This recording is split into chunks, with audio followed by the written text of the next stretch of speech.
Pessoal, vamos aqui então para a nossa aula 3, vamos falar das principais aplicações emitidas pelo governo federal.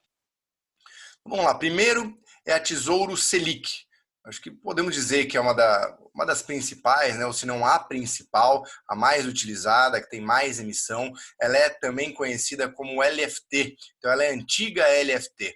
Né? Então o Tesouro Nacional, né, principalmente por causa da plataforma Tesouro Direto, ele mudou um pouco a nomenclatura desses papéis, acho que de uns anos para cá, se não me engano de uns 4 anos para cá, de modo a ficar um pouco mais fácil para o investidor. Né? Então LFT, então tinha cada uma tinha uma nomenclatura diferente. Então era a letra financeira do Tesouro, outra era a nota do Tesouro, enfim. Então agora aqui ela já leva no nome o que ela faz. Tesouro indexado a Selic. Pronto, fica mais fácil de entender. Então a rentabilidade, como o próprio nome diz, é pós-fixada, né? Indexada à taxa Selic. Tá? As condições de resgate é de até um dia, então se for pela plataforma do Tesouro Direto, ela demora um dia para você conseguir vender e, né, ter o dinheiro na sua conta. E se for nas plataformas de renda fixa das corretoras, geralmente é no próprio dia. Você vende, ela funciona igual um resgate de CDB. Já cai o dinheiro na conta no próprio dia, tá? E não chega a sofrer um deságio considerável. Então lembrando que quando a gente compra uma LFT, a gente sempre acaba pagando um pouquinho, mas geralmente, né, um pouquinho de ágio entre 0,05% e na venda também 0,05%. Assim, é uma coisa mínima, tá? Varia um pouco, mas é mínimo. Então, assim, isso é muito pequeno perto do que pode acontecer caso você compre um papel pré-fixado e o mercado ande desfavoravelmente. Estamos falando de um rendimento parecido aí de um dia só. Tá? Então, a tributação que ela segue é a tabela regressiva de renda fixa, tá? Então, tanto imposto de renda como IOF, tá? Os riscos nesse tipo de aplicação aqui são muito baixos, tá? Então essa é a aplicação mais conservadora que existe no mercado brasileiro, tá? Então não existe aplicação mais conservadora que ela. Quando você vê fundos DI que não são de créditos privados, que só investem em títulos públicos, são as aplicações também, fundos também dos mais conservadores possíveis. O que eles compram lá? LFT. Então você pode encontrar muitos fundos DI de banco que vão te cobrar uma taxa de administração por isso, né? Para ir lá pegar o seu dinheiro e aplicar em LFT, tá? Então é bom também sempre ficar atento. Você pode comprar LFT diretamente, não precisa estar num fundo. Mas se o fundo tiver uma taxa de administração baixa, pode vir a valer a pena sim, tá?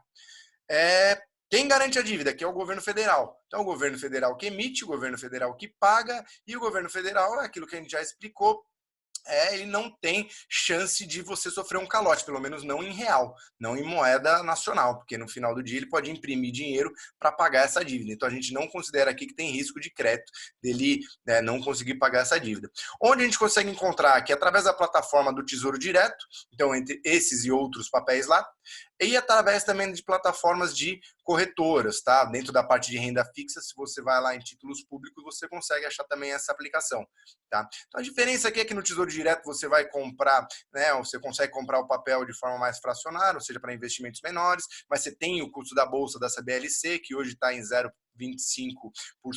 ao ano, e nas plataformas de corretora geralmente você compra com ágio maior, mas você não tem esse custo. Então isso daí acaba variando bastante, tem que confirmar lá com o assessor e com a própria corretora para saber qual que é mais vantajoso comprar, tá? Por onde, né? Melhor dizendo. Agora vamos falar aqui do Tesouro Pré-fixado. Então ela é a antiga LTN. Tá? Então essa aqui, como a gente já explicou, né, das taxas pré-fixadas, ela é definida no momento da aplicação. Então, quando eu vou comprar uma LTN, ela já fala lá, a LTN está pagando 7% ao ano até 2027, até 2028. Né? Então, né, ela fica lá, vai render isso.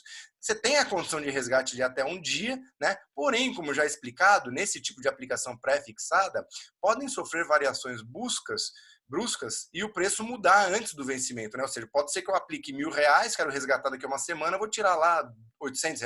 Então isso pode acontecer, tá? A tabela de tributação também é a mesma, então é regressiva de renda fixa, que a gente vai explicar aqui no próximo vídeo, mas basicamente aqui a gente está falando de imposto de renda e IOF. Tá? Então, risco aqui médio, então por quê? Então, não tem risco de crédito, porque eu estou falando aqui do governo, né, federal, então ele não vai deixar, não vai dar um calote propriamente dito. Mas qual que é o risco principal aqui? Eu aplicar e querer vender antes do vencimento. Aí, se eu tenho risco de perda. Então, por isso que a gente coloca aqui que é um risco considerado médio. Fundos de renda fixa. que investem nesse tipo de papel, apesar de ser um papel praticamente com risco nulo de crédito, eles são ranqueados lá como tendo um risco relativamente, né, de baixo para médio, por causa dessa oscilação, existe volatilidade. Tá? Então aqui, apesar de não ter risco de calote, a aplicação pode sofrer variações por risco de mercado.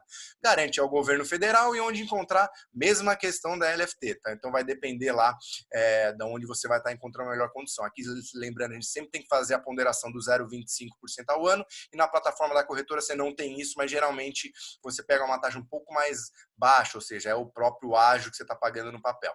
Tá? Agora vamos falar da Tesouro IPCA, a antiga NTNB ou NTNF. Tá? Então, essa é aquela com rentabilidade indexada à inflação. Tá? Então, também é definida no momento da aplicação. Então, como a gente já falou aqui, é IPCA mais 4, IPCA mais 6, IPCA mais 7. Isso sempre expresso ao ano. Tá, para a gente descobrir. Mesma coisa, você pode resgatar em até um dia dentro da plataforma das corretoras, é na hora que sai o dinheiro, mas podem sofrer variações bruscas. Então, às vezes, a corretora está marcando um determinado preço, mas quando você vai pedir o resgate, vem um valor abaixo ou te oferecem um valor mais baixo. Então, isso tem que ficar atento. Tributação, mesma coisa, utiliza aqui a tabela regressiva de renda fixa, né? Imposto de renda, IOF. Risco aqui também, médio alto, porque aqui a da NTNB até pode ser um pouco mais alto o risco pela questão da duration. O que é a duration? É o prazo médio de vencimento dos fluxos, ou seja, o prazo que ele vai vencer. Como a NTNB a gente tem até 2055, se eu fizer uma aplicação nesse papel e o mercado de juros sofrer uma variação muito brusca, esse papel pode se desvalorizar de maneira também bastante brusca. Então, por isso, pode até ser um risco alto. Fundos de inflação de longo prazo, que a gente chama, chegam a ter uma volatilidade parecida com bolsa. Tá? Então, isso é uma atenção que a gente tem que ter. Apesar de ser renda fixa, papel do tesouro, podem sofrer variações relativamente altas aqui. Tá? Mas você não tem risco de calote. Então, quem garante aqui é o governo federal. E onde encontrar a mesma coisa. Tesouro Direto vai ter a taxa de 0,25, através da plataforma não tem a taxa de 0,25, mas você vai pagar um ágiozinho ali no momento que você está comprando, e esse ágiozinho vai ser refletido numa taxa de rentabilidade menor, geralmente, do que aparece no Tesouro Direto, mas às vezes pode vir a compensar quando você faz a conta extraindo 0,25. Tá bom? Então foi isso, a gente falou aqui de títulos públicos, então quais são eles? Existem até mais, tá? Aqui um ponto que faltou.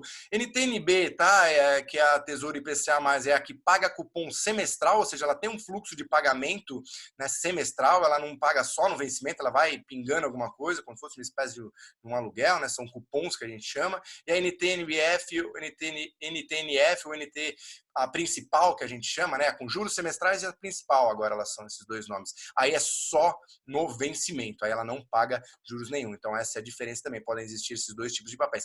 Existem outros, tá? Aqui, como é um curso relativamente curto e mais objetivo, então a gente está falando das principais aqui, você entendendo isso aqui, a gente está falando de 95% do mercado aqui de títulos públicos brasileiros, são esses aqui que a gente falou agora. Tá bom, pessoal? Isso aí.